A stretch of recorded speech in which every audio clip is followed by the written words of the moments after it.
이번에는 공매도 제도에 관한 이 오해와 진실에 대해서 이야기를 좀 나눠보려고 하는데요. 먼저 이 공매도 제도 굉장히 좀 부정적인 시각들이 많거든요. 네, 그렇죠. 공매도에 대해서 먼저 좀 구체적인 설명을 좀 해주시죠. 공매도라는 건 대부분 아실 텐데 네. 짧게 설명을 드리면 이제 어떤 주식의 주가가 우리가 상승할 것 같을 땐 주식을 하지 않습니까? 돈을 네. 주고 반대로 저 주식의 주가가 빠질 것 같다라고 예상이 되면 그 주식을 매도를 합니다. 매도를 하는데 사실 이제 전 세계에서 이게 글로벌 시장에서는 네이키드 공매도 이제 라고 해서 주식이 없이 그냥 공매도가 가능한 선진국들도 많이 있습니다. 그러니까는 순수한 공매도죠. 근데 이제 한국 같은 경우는 주식을 빌려서 내가 주식이 있어야만 공매도가 할 수 있거든요. 그래서 그 주식을 빌리는 행위, 그걸 대차라고 합니다.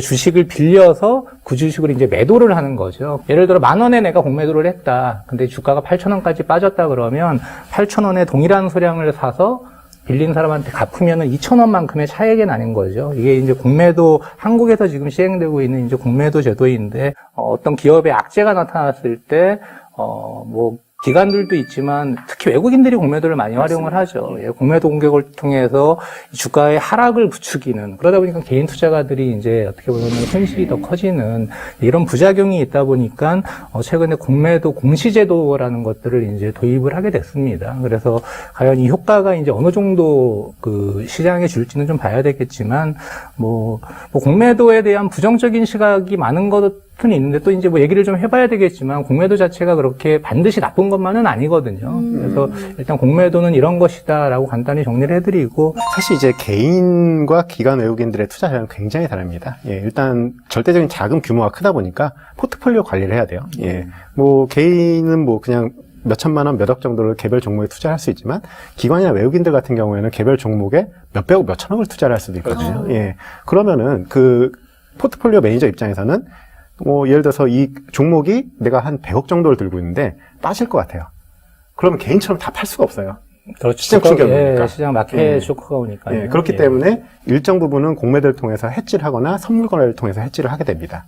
근데 이 개인 투자가 입장에서는 안 좋죠, 당연히. 내 주식이 빠지고 있는데 보니까 공매도 비중이 계속 늘어나요. 예. 그러니까, 이거 뭐지? 나는 할 수가 없는데. 왜? 이 공매도라는 거는 어느 정도 그 신용이 있는 기관들이나 외국인들이 이제 사용할 수 있는 방법인데 개인이 하기에는 굉장히 좀 제한이 많아요.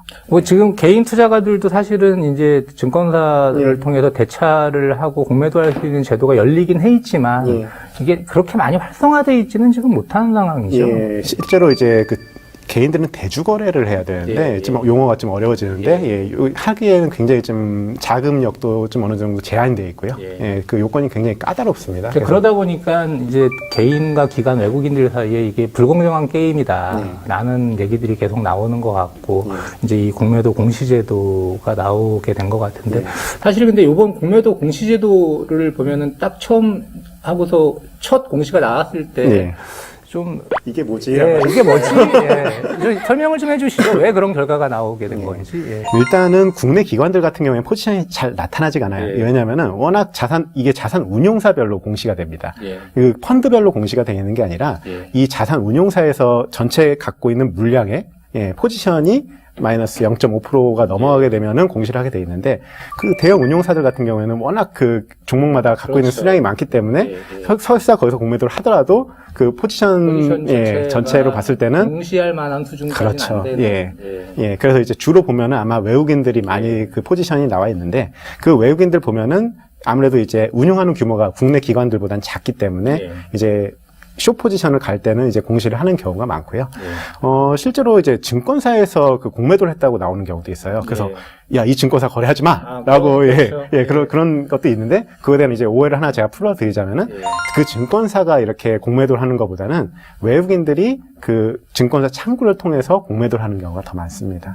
예를 들어서 메릴린치다. 메릴린치에서 A 주식을 지금 0.1% 공매도를 하고 있다. 그러면 사실은 메릴린치가 공매도 한 게 아니고, 메릴린치를 거래하는 누군가 제3의 투자자가 공매도를 한 건데 이게 이제 메릴린치로 보여지는 걸 수도 있거든요. 그래서 이게 좀 제도에 약간 좀 보완도 좀 필요한 것 같아요. 공매도 포지션이 많은 종목들은 고퍼주들, 밸류에이션이 굉장히 좀 높은 종목들의 공매도 포지션이 많은 경우가 많아요. 그럼 개인 투자자 입장에서는 어떻게 해야 되냐? 이거를 뭐 그냥 한탄만 할 게 아니라 역으로 이용하자라는 거죠. 어떻게 이용하면 좋을까요? 뭐 HTS라든지 이제 거래소 공시 사이트 가면은 개별 종목에 대한 그 공매도 수량이 나올 거예요. 나오죠. 그리고 뭐 자세히 보시면은 그 전체 거래 대금 대비해서 그 공매도가 차지하는 그 비율까지 다 아실 수가 있습니다.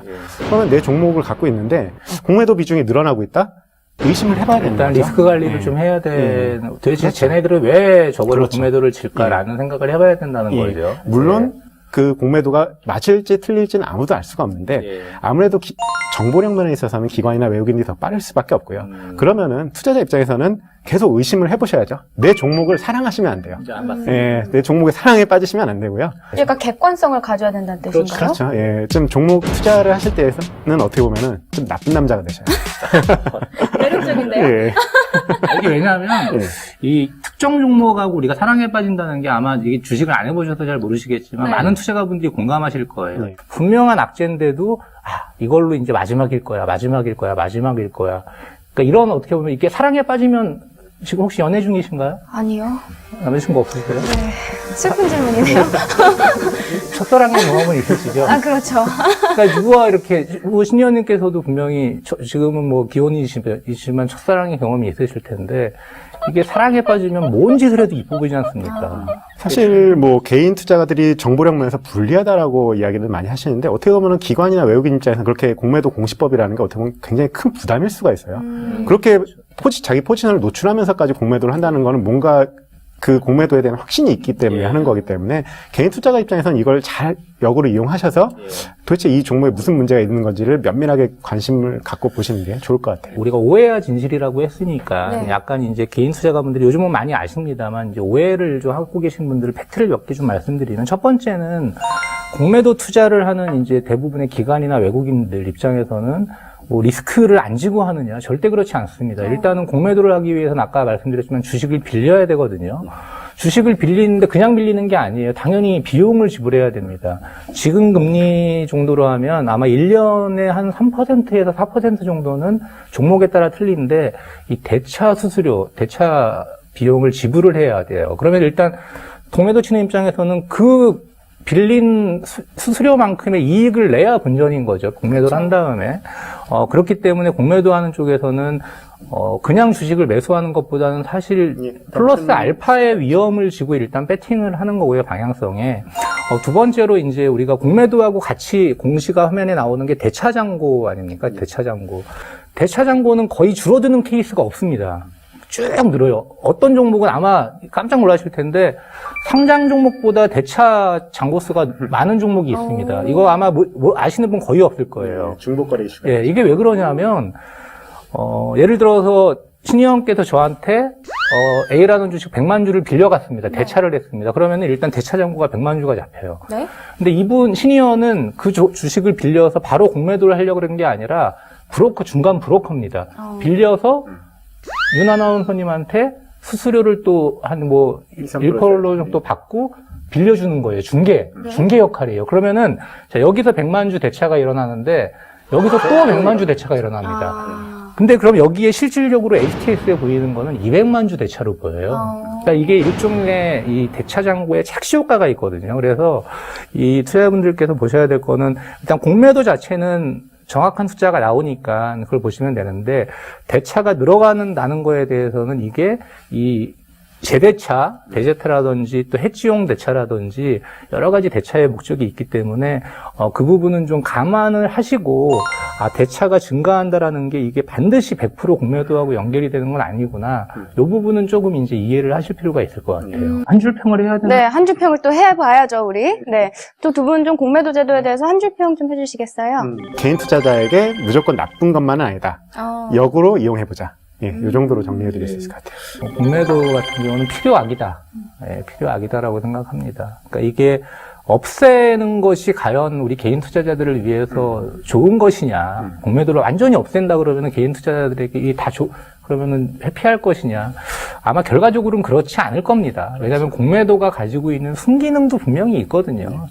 오버밸류된, 그러니까 고평가된, 잘못 평가되어 있는 기업을 제 가격으로 맞추는 분명히 이제 효과도 있고, 물론 이제 일부 악용을 하는 투기적인 세력들은 분명히 거기에 대한 처벌을 받아야 되겠지만, 공매도가 가지고 있는 순기능도 있기 때문에 일종의 공매도는 필요악이다라는 생각을 가지고 신 의원께서 말씀하신 대로 그거를 역이용해서 나의 투자에 어떤 좀 잘 활용을 하는 그런 좀 기회로 삼았으면 좋겠습니다. 네. 이렇게 공매도 제도에 관한 오해와 진실 알아봤습니다.